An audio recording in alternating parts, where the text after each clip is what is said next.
Light गेली आहे, बाहेर पाऊस पडतोय. तुला बाहेर कुठे घेऊन जाऊ मी फिरायला? नदीला बघ केवढा मोठा पूर आलाय. आता नाही, आता नाही, नाही नाही, पाय खाली ठेव. हां ठेव. नाही आता नाही, आता नाही, नाही नाही बोललो ना. नंतर जाऊया आपण.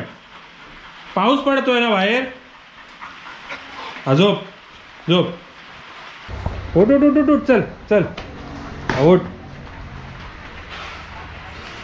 तर आज सकाळपासून माझ्या गावी एवढा पाऊस पडलाय, एवढा पाऊस पडलाय, प्रचंड आणि भयंकर प्रमाणात पाऊस पडला.